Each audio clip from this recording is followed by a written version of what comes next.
నమస్కారం. ప్రజా పిలుపు న్యూస్ కి స్వాగతం. హెడ్లైన్స్ చూద్దాం.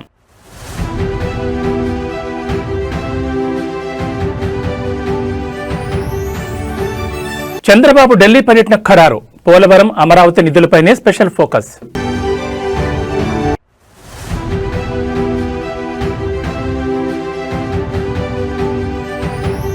రేవంత్ రెడ్డి మెదక్కొచ్చేందుకు భయపడుతున్నాడు. దుబ్బాక ప్రచారంలో హరీష్ రావు.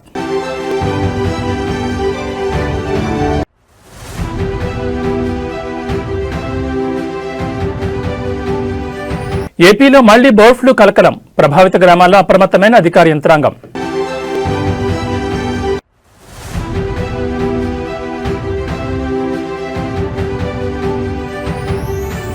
భారీగా పెరిగిన బంగారం, వెండి ధరలు. హడలెత్తిపోతున్న కొనుగోలుదారులు.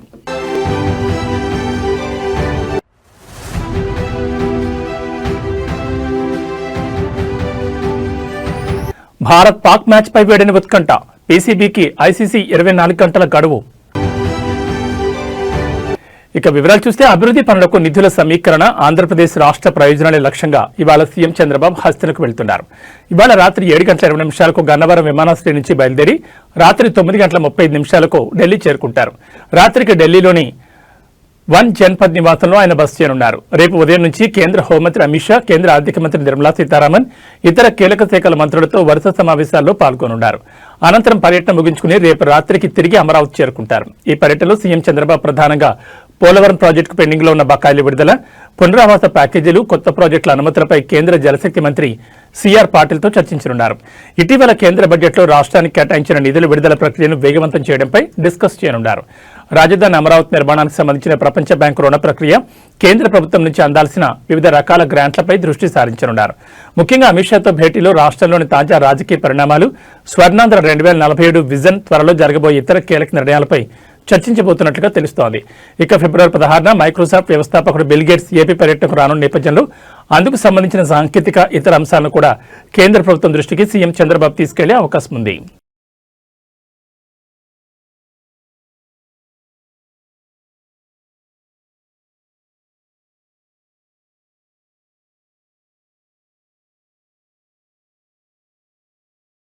ఏపీ ముఖ్యమంత్రి చంద్రబాబుపై అనుచిత వ్యాఖ్యలు చేసిన కేసులో ఇప్పటికే రాజమండ్రి జైల్లో రిమాండ్ ఖైదీగా ఉన్న మాజీ మంత్రి, వైసీపీ నేత అంబటి రాంబాబుకు ఉచ్చు మరింత బిగిస్తోంది. గత ఏడాది నవంబర్ 12న మెడికల్ కాలేజీల పీపీపీ విధానాన్ని నిరసిస్తూ ధర్నా చేసిన సమయంలో భారీ కేడ్లను తోసుకుంటూ పోలీసులతో ఆయన దురుసుగా ప్రవర్తించారు. దీనికి సంబంధించి పట్టాభిపురం పోలీస్ స్టేషన్లో అంబటిపై కేసు నమోదైంది. ఈ కేసుకు సంబంధించి అంబటిని విచారించేందుకు పట్టాభిపురం పీఎస్ పోలీసులు గుంటూరు కోర్టులో ఉన్న పీటీ వారెంట్ దాఖలు చేశారు. ఈ వారెంట్పై కోర్టు ఈ రోజు తీర్పును వెలువరించనుంది. అంబటిపై మరిన్ని కేసులు కూడా నమోదయ్యాయి. ఈ అన్ని కేసుల్లో ఆయనపై పీటీ వారెంట్లు దాఖలు చేసే అవకాశం ఉంది. మరోవైపు చంద్రబాబుపై వ్యాఖ్యల కేసులో గుంటూరు కోర్టులో అంబటి బెయిల్ పిటిషన్ వేశారు. ఈ పిటిషన్పై కూడా ఈ రోజు కోర్టులో విచారణ జరగనుంది. దీనికి తోడు Ambati police custody petition, Rajahmundry central జైల్లో అదనపు సౌకర్యాల కోసం వేసిన పిటిషన్లపై కూడా ఈ రోజు విచారణ జరగనుంది. అంబటికి సంబంధించిన 4 పిటిషన్లపై విచారణ ఉండడంతో ఆయనను రాజమండ్రి సెంట్రల్ జైలు నుంచి గుంటూరుకు తరలిస్తున్నారు.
రెండేళ్ల కాంగ్రెస్ పాలనలో అభివృద్ధి శూన్యమని మాజీ మంత్రి, డిప్యూటీ ఫ్లోర్ లీడర్ విమర్శించారు.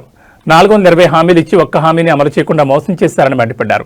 మహిళలకు ఫ్రీ బస్ ఇచ్చారు. కానీ రేవంత్ పాలన అంతా తుస్సి అని అన్నారు. మున్సిపల్ ఎన్నికల ప్రచారంలో భాగంగా సిద్దిపేట జిల్లా దుబ్బాక మున్సిపాలిటీలో హరీష్ రావు పర్యటించారు. చెల్లాపూర్ వార్డులో ఎమ్మెల్యే కొత్త ప్రభాకర్ రెడ్డితో కలిసి ప్రచారం నిర్వహించారు.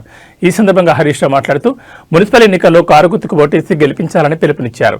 తెలంగాణను తెచ్చిన కేసీఆర్ ను రేవంత్ తిడుతున్నాడని హరీష్ రావు మండిపడ్డారు. తెలంగాణ రాష్ట్రం తెచ్చి అభివృద్ధి పథకాలు అమలు చేయడం కేసీఆర్ తప్ప అని ఆయన ప్రశ్నించారు. కేసీఆర్ ను తిడితే ఓట్లు రావని, పథకాలు అమలు చేస్తే వస్తాయని హితవు పలికారు. బూతులు మాట్లాడే రేవంత్ కు పోలింగ్ బూతులు బుద్ధి చెప్పాలని పిలుపునిచ్చారు. 15 ఆగస్టు కల్లా రుణమాఫీ పూర్తి చేస్తానని, దేవుళ్లపై రేవంత్ రెడ్డి ఒట్లు పెట్టండి అని హరీష్ రావు గుర్తు చేశారు. మెదక్ రావాలంటే రేవంత్ రెడ్డికి భయం పట్టుకుందని హరీష్ రావు అన్నారు. అన్ని జిల్లాలు తిరుగుతున్న రేవంత్ రెడ్డి ఉమ్మడి మెదక్ వచ్చేందుకు ముఖం లేదని విమర్శించారు. ఇక్కడ హరీష్ రావు ఉన్నాడని భయపడుతున్నాడని తెలిపారు. ఎన్నికల ముందు ఇచ్చిన హామీలు, గ్యారంటీలు, గారడీలపై మెదక్ ప్రజలు నిలదీస్తారని ఇటువైపు చూడడం లేదని పేర్కొన్నారు.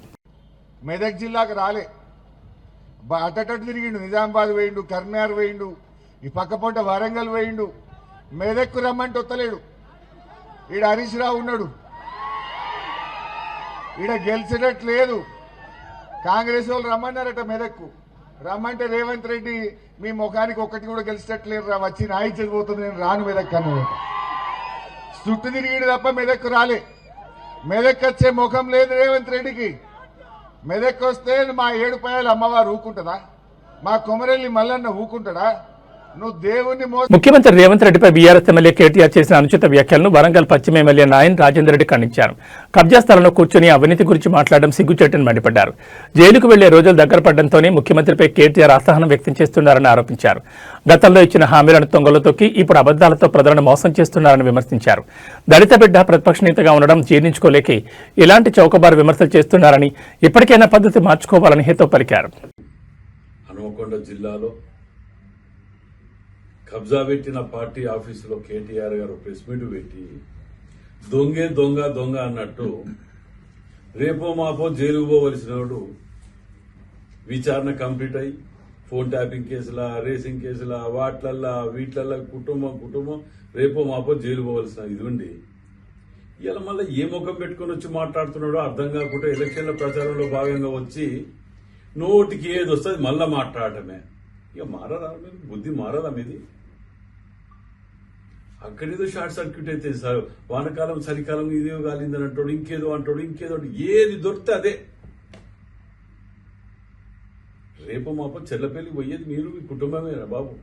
మీరు ఎక్కడ దానికి ఆలోచనలో ఉన్నారో మీకు అర్థం కావట్లే. కానీ మీరు హన్మకొండకు వచ్చే ముందు ఆలోచన చేసుకోవాలి కదా. గతంలో 10,000 ఇస్తా అని చెప్పి పారిపోయింది నువ్వే కదా. నయం నగర్ బ్రిడ్జ్ మీద కూర్చొని 10,000 ఇస్తాను పోలే, తీసుకొస్తాను ఎలక్షన్ అయిపోయి తీసుకొస్తా అని చెప్పి నువ్వంటివి బండి పోతే బండి ఇస్తా, గుండు పోతే గుండు ఇస్తా అని ఆయన మాట్లాడే. ఇవన్నీ జరిగినాయి చూసింది కదా.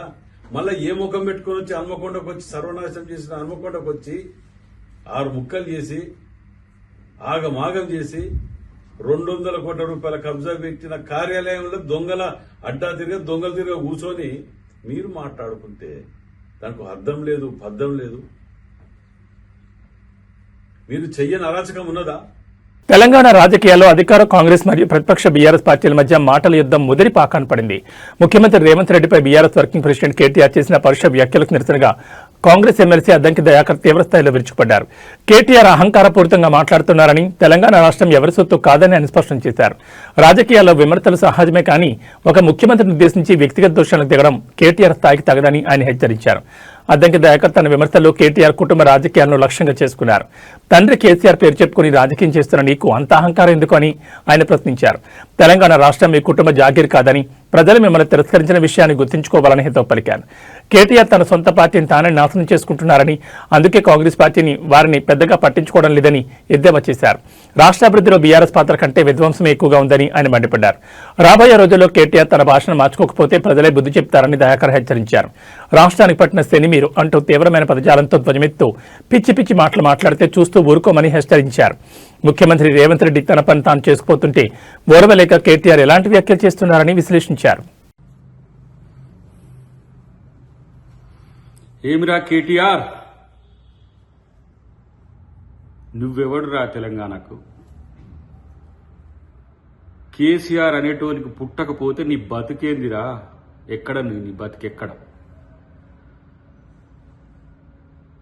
అయ్య సంపాదించిన దాంతో తూగుతూ బలుపెక్కి లంగా మాటలు లఫూట్ మాటలు మాట్లాడుకుంటా వెధవా తలకాయమను నాదిరా నీకు హౌలే చిల్లరగాళ్ళ కంటే ఆవారగాళ్ళ కంటే బజారుగాళ్ళ కంటే దిగజారి మాట్లాడుతున్న దరిద్రుడా నువ్వు ఈ తెలంగాణకు పట్టిన దరిద్రం నీ వల్లనే మీ అయ్య మొత్తం ఎక్కడికి పోయిపోయిండో చూడు. కేసీఆర్ ఇట్లాంటివన్నీ కానీ తెలంగాణ మీదకి వదిలేస్తుంది దరిద్రుని. ఇట్లాంటి పనికిరాని సన్నాసిగాన్ని కానీ నువ్వు నష్టపోతివి, తెలంగాణను దోచుకుంటట్టు చేస్తే మళ్ళా ఏమిటికని వదులుతున్నావు వీన్ని తెలంగాణ ప్రజల మీదకి. వీడు ఏది రోకుసోకుండాడు, వీడు మాట్లాడితే వీడు పెద్ద ఏదో పొడింగిలాగా మాట్లాడతాడు కేటీఆర్ గారు. అసలు ఎవడరా నువ్వు ఈ తెలంగాణకు? తెలంగాణ ఉద్యమం మొదలైన రోజు ఏడున్నావు. తెలంగాణ ఉద్యమంలో కేసీఆర్ని వెనక గుంజాలని లాగిన దరిద్రుడు నువ్వు. మళ్ళేదో మొదలుకొస్తుందని చెప్పి అయ్యతో నుంచి ఈడగూరి ఇలా 17 సంవత్సరాల నుంచి తెలంగాణలో ఎమ్మెల్యేగా మంత్రిగా తూగి మొత్తం తెలంగాణను దోచుకొని ఎవరితో కలిసి ఉన్నావు నువ్వు? నీ బతికేంటిది? మొత్తం లంగ పనులు చేసుకుంటా, దొంగ పనులు చేసుకుంటా, ఫోన్ ట్యాపింగ్లు చేసుకుంటా. అసలు కనీసం తెలంగాణ గడ్డ మీద కాదు, ఈ భూమి మీద కూడా ఉండే పరిస్థితి లేదు నీకు. అసలు ఇట్లాంటి ఫాల్తు గాడి అలా తెలంగాణకు ప్రతిపక్ష నాయకుని కొడుకైంది. ఆ ప్రతిపక్ష నాయకుడు అంటే ఆయనకు నోరు ఉండదు. అప్పుడేమో తెగ్గ పొడింగి మాటలు మాట్లాడతాడు. అధికారం పోగానే జూప్ చప్ మళ్ళీ చిల్లరగాళ్ళను బయటికి వెళ్ళగలుగుతాడు. ఖమ్మం జిల్లాలో సాగునీటి కోసం రైతన్నలు రోడ్డెక్కారు. కొనిజర్ల మండలం గుబ్బగుర్తి వద్ద రహదారిపై రాస్తారోకోకు దిగారు. సాగునీరు లేకపోవడంతో పంటలు ఎండిపోతున్నాయని, వెంటనే సాగునీటిని అందించి పంటలను కాపాడాలని డిమాండ్ చేశారు. నాగార్జున సాగర్ నుంచి అధికారులు నీళ్లు విడుదల చేయకపోవడంతో తమ మొక్కజొన్న పంటలు ఎండిపోతున్నాయని ఈ సందర్భంగా రైతన్నలు ఆందోళన వ్యక్తం చేశారు. దీనిపై స్థానిక నాయకులను కలిసినా పట్టించుకోవడం లేదన్నారు. దీనికి నిరసనగానే ఏస్కూరు పల్లిపాడు రహదారిపై రైతన్నలు ఆందోళన దిగారు. రైతుల ఆందోళనతో రహదారిపై భారీగా ట్రాఫిక్ జామ్ అయింది. వాహనాలు ఎక్కడికక్కడ నిలిచిపోయాయి.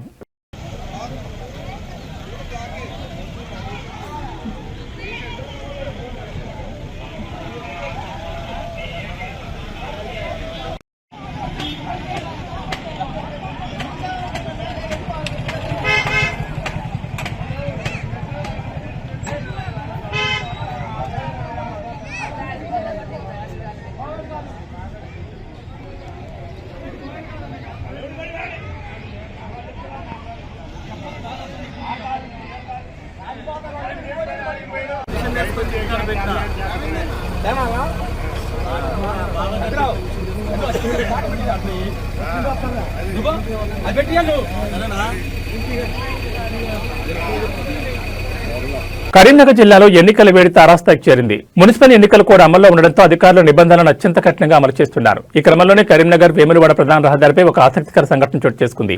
సామాన్యులే కాదు, చట్టం ముందు మంత్రులైనా సరే సమానులే అని పోలీసులు నిరూపించారు. రాష్ట్ర మంత్రులు తుమ్మల నాగేశ్వరరావు మరియు పొన్నం ప్రభాకర్ ప్రచార నిమిత్తం వేములవాడ వైపు వెళ్తుండగా కరీంనగర్ శివార్లో తనిఖీలు నిర్వహిస్తున్న పోలీసులు వారి కాన్వాయ్ని అడ్డుకున్నారు. మున్సిపల్ ఎన్నికల కోడ్ అమల్లో ఉన్న నేపథ్యంలో ఎలక్షన్ ఫ్లయింగ్ స్క్వాడ్ మరియు స్థానిక పోలీసులు ప్రతి వాహనాన్ని క్షుణ్ణంగా తనిఖీ చేస్తున్నారు. మంత్రుల వాహనాలను తెలిసినప్పటికీ నిబంధనల ప్రకారం పోలీసులు వెనక్కి తగ్గలేదు.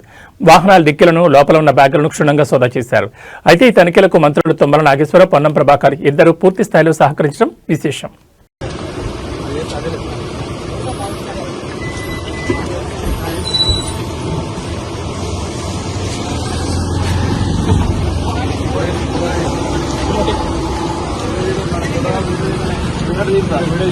ఏపీలో మరోసారి బర్డ్ ఫ్లూ కలకలం రేపుతోంది. చిత్తూరు జిల్లా పరిధిలోని సదుం మండలంలోని పలు గ్రామాల్లో వైరస్ పంజా విసురుతోంది.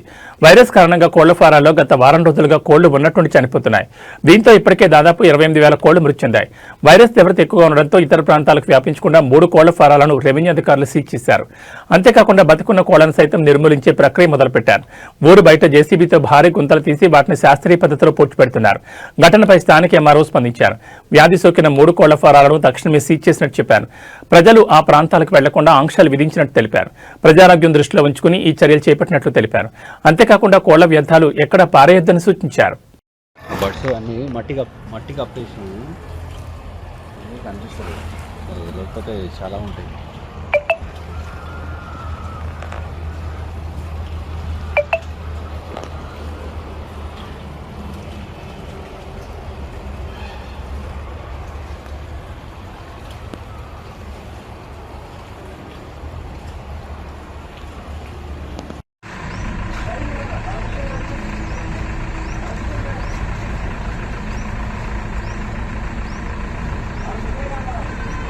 రెడీ సార్ గేట్ పెట్టించేసి అది రాగానే గేట్ పెట్టేసాను. సార్ వాళ్ళ గేట్ క్లోజ్ చేయండి.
ప్రముఖ పుణ్యక్షేత్రం జ్యోతిర్లింగం అష్టాదశ శక్తిపీఠం ఒకే చోట ఉన్న ప్రసిద్ధ క్షేత్రమైన శ్రీశైలంలో భక్తుల రద్దీ భారీగా పెరిగింది.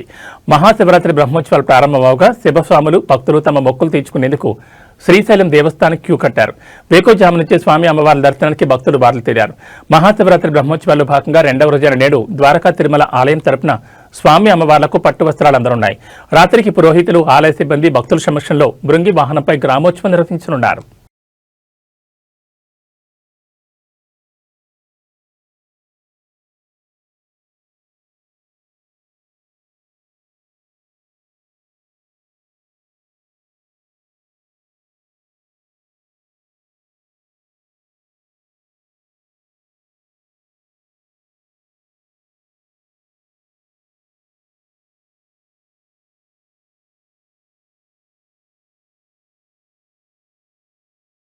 కొమరభీం ఆసిఫాబాద్ జిల్లా అటవీ ప్రాంతాల్లో మరోసారి మావోయిస్టుల కదలికలు తీవ్ర కలకలం రేపుతున్నాయి. పొరుగు రాష్ట్రమైన మహారాష్ట్రలోని గడ్చిరోలి ప్రాంతాల నుంచి ఓ మావోయిస్టు దళం జిల్లాలోకి ప్రవేశించినట్లుగా నిఘా వర్గాలకు సమాచారం అందింది. దీంతో అప్రమత్తమైన పోలీసు యంత్రాంగం అటవీ ప్రాంతాలను జల్లెడపడుతోంది. ఆసిఫాబాద్, తిర్యానీ మండలాల సరిహద్దు అటవీ ప్రాంతాల్లో మావోయిస్టులు సంచరిస్తున్నట్లు పక్కా సమాచారం అందడంతో గ్రేహాన్స్ బలగాలు రంగంలోకి దిగాయి. డోర్లీ, పంగిడి మాదారం అటవీ ప్రాంతంలో గాలింపు చర్యలు చేపట్టగా మావోయిస్టులకు సంబంధించిన కిట్ బ్యాగ్లు, ఇతర సామగ్రిని బలగాలు గుర్తించాయి. పోలీసులు రాకను గమనించిన దళ సభ్యులు దట్టమైన అడవులకు తప్పించుకున్నట్లుగా అనుమానిస్తున్నారు. గ్రేహాన్స్ బలగాలతో పాటు స్థానిక పోలీసులు, స్పెషల్ పార్టీ బృందాలు సంయుక్తంగా కూంబింగ్ నిర్వహిస్తున్నాయి. మహారాష్ట్ర, తెలంగాణ సరిహద్దులోని చెక్పోస్టుల వద్ద వాహన తనిఖీలను కఠినతరం చేశారు. కొత్త వ్యక్తులు లేదా అనుమానితులు కనిపిస్తే వెంటనే సమాచారం ఇవ్వాలని ప్రజలకు సూచించారు. తిర్యానీ మండల పరిధిలోని మారుమూల గిరిజన గ్రామాల్లో పోలీసులు పర్యటిస్తూ ప్రజలను అప్రమత్తం చేస్తున్నారు. మావోయిస్టులకు ఎలాంటి సహకారం అందించొద్దని కోరుతున్నారు.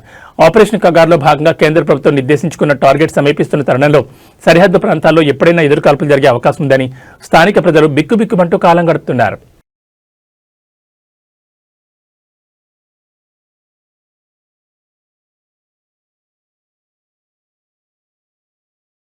ముందస్తు అనుమతి లేకుండా విధులకు గైర్హాజరవుతూ చర్యాల మున్సిపల్ ఎన్నికల పరిధిలో నిలిచిన తన భార్యకు మద్దతుగా ప్రచారంలో పాల్గొన్నట్లు ఆధారాలతో రుజువు కావడంతో సిద్దిపేట జిల్లా కొమరవెల్లి పోలీస్ స్టేషన్లో విధులు నిర్వహిస్తున్న కానిస్టేబుల్ కె రమేష్ ను ఉన్నతాధికారులు సస్పెండ్ చేశారు.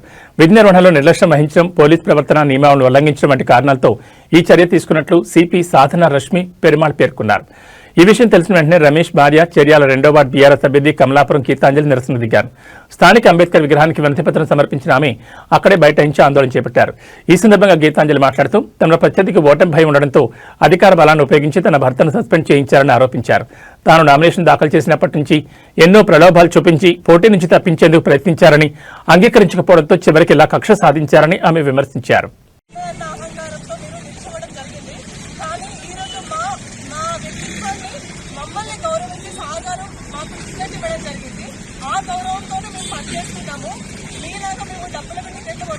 ప్రజల మధ్యలో నిల్చోలేదు. ఈ రోజు వర్షాలు పడుకుంటా ఎలక్షన్స్ ఉన్నాయి కదా అని ప్రజల మధ్యలో కలిసి మేము పనిచేస్తలేము.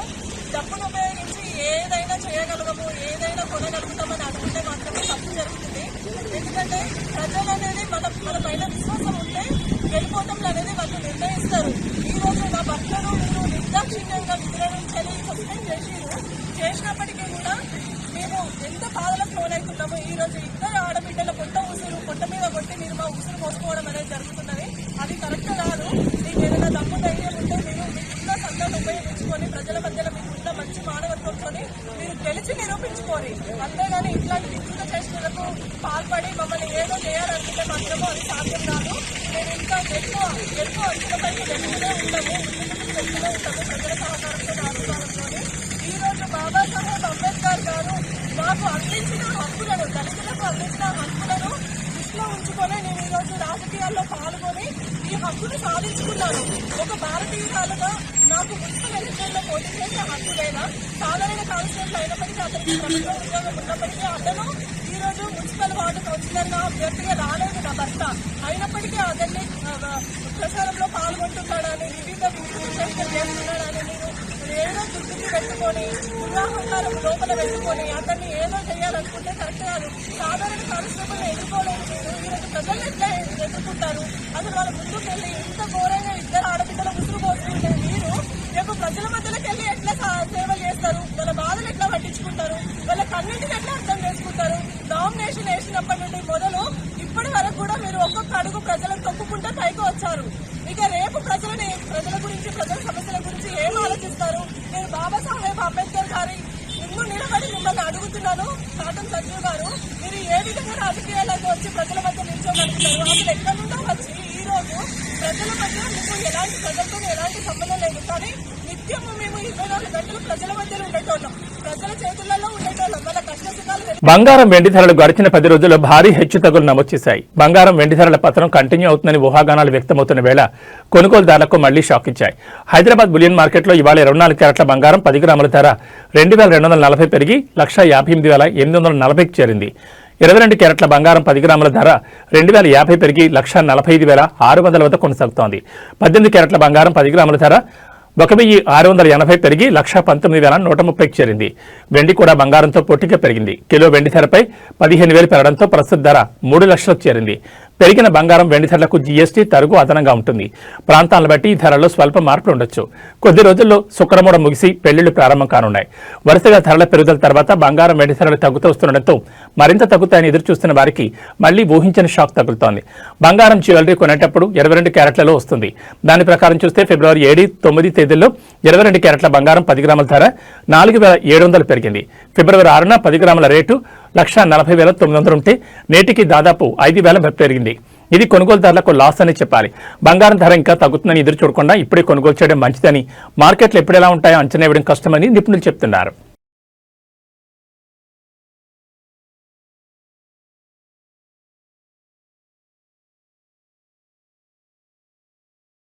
T20 ప్రపంచ కప్ 2026లో అత్యంత ఆసక్తికరమైన భారత్ పాకిస్తాన్ మ్యాచ్ నిర్వహణపై హైడ్రామా కొనసాగుతోంది.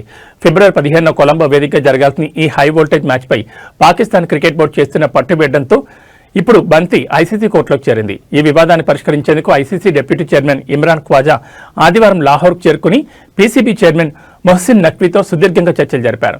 ఈ భేటీలో బంగ్లాదేశ్ క్రికెట్ బోర్డు ప్రతినిధి అమీనుల్ ఇస్లాం బుల్బుల్ కూడా పాల్గొనడం ప్రాధాన్యం సంతరించుకుంది. బంగ్లాదేశ్కు మద్దతుగా తాము భారత్తో ఆడబోమని ప్రకటించిన పాక్ను ఒప్పించేందుకు ఐసీసీ ముమ్మర ప్రయత్నాలు చేస్తోంది. భారత్తో మ్యాచ్ ఆడాలంటే తాము కోరిన డిమాండ్లకు అంగీకరించాలని ఏసీబీ ఐసీసీ ముందు ప్రతిపాదనలు ఉంచినట్లుగా తెలుస్తోంది. భారత్లో పర్యటించేందుకు నిరాకరించిన బంగ్లాదేశ్ను టోర్నీ నుంచి తొలగించినందున వారికి తగిన ఆర్థిక నష్టపరిహారం చెల్లించాలని డిమాండ్ చేశారు. అదేవిధంగా బంగ్లాదేశ్ జట్టు ఆడకపోయినా వారికి దక్కాల్సిన పార్టిసిపేషన్ ఫీజును అందజేయాలని పేర్కొన్నారు. రాబోయే కాలంలో జరిగే ఐసీసీ మెగా ఈవెంట్లను పాకిస్తాన్లో నిర్వహించేందుకు స్పష్టమైన హామీ ఇవ్వాలని కోరినట్టుగా తెలుస్తోంది. భారత్ పాకిస్తాన్ మ్యాచ్ అంశంపై 24 గంటల్లోపు తుది నిర్ణయం చెప్పాలని ఐసీసీ పీసీబీని ఆదేశించింది. ఒకవేళ మ్యాచ్ను బహిష్కరిస్తే పాకిస్తాన్కు దక్కాల్సిన వార్షిక నిధులపై కోత విధించడంతో పాటు భారీ జరిమానాలు విధిస్తామని ఐసీసీ హెచ్చరించినట్టుగా తెలుస్తోంది. దీనిపై పీసీబీ తమ ప్రధానితో చర్చించి తుది ప్రకటన చేసే అవకాశం ఉంది. మరోవైపు శ్రీలంక క్రికెట్ బోర్డు కూడా ఈ మ్యాచ్ నిర్వహణపై ఆతగా ఉంది. భారత్ పాక్ మ్యాచ్ రద్దయితే తమకు భారీగా ఆదాయం తగ్గుతుందని ఆందోళన వ్యక్తం చేస్తోంది.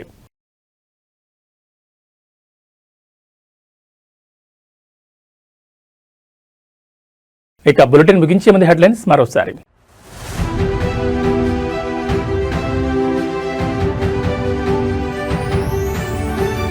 చంద్రబాబు ఢిల్లీ పర్యటన ఖరారు. పోలవరం, అమరావతి నిధులపైనే స్పెషల్ ఫోకస్.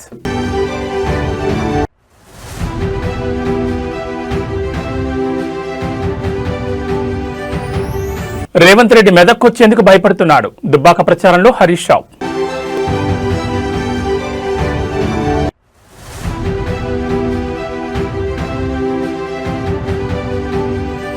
ఏపీలో మళ్లీ బర్డ్ ఫ్లూ కలకలం, ప్రభావిత గ్రామాల్లో అప్రమత్తమైన అధికార యంత్రాంగం.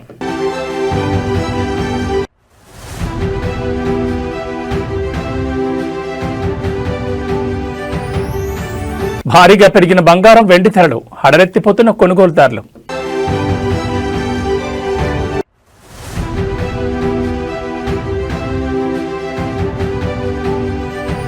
భారత్ పాక్ మ్యాచ్ పై వేడిన ఉత్కంఠ, పీసీబీకి ఐసీసీ 24 గంటల గడువు. ఇవి బులెటిన్ విశేషాలు. నమస్కారం.